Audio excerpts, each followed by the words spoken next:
இனிமே கண்ணை மூடிட்டு கடலை எண்ணெய் வாங்கலாம். ஏன்னா மந்த்ரா கடலை எண்ணெய் இதயத்தின் தயாரிப்பு. சட்டவிரோத பண பரிமாற்ற தடை சட்டத்தின் கீழ் அமலாக்கத்துறையால் கைது செய்யப்பட்டவர் முன்னாள் அமைச்சர் செந்தில் பாலாஜி புழல் சிறையில் அடைக்கப்பட்டுள்ளார். இவர் மீதான வழக்கு சென்னை செஷன்ஸ் கோர்ட்டில் நடக்கிறது.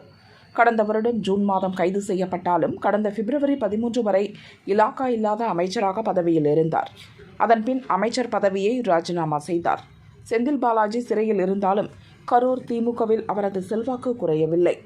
இன்னமும் அங்கு நடக்கும் அரசு மற்றும் தனியார் நிகழ்வுகளில் செந்தில் பாலாஜி பெயர் இடம்பெறுகிறது.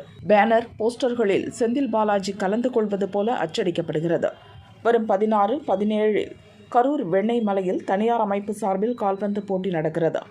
முதல் பரிசு 40,000 ரூபாய் என்றும் வழங்குபவர் எம்எல்ஏ செந்தில் பாலாஜி என்றும் கரூர் நகரின் பல இடங்களில் பேனர் வைக்கப்பட்டுள்ளது. இதனால் செந்தில் பாலாஜி விழாவில் பங்கேற்பாரா என்ற சந்தேகம் எழுந்தது. இதுகுறித்த சர்ச்சைக்கு கரூர் திமுக நிர்வாகிகள் விளக்கம் அளித்தனர். செந்தில் பாலாஜி சிறையில் இருந்தாலும் எம்எல்ஏ பதவியில் தொடர்கிறார். அவர் சார்பாக நலத்திட்ட உதவிகளை அவரது பெயரில் வழங்கி வருகிறோம்.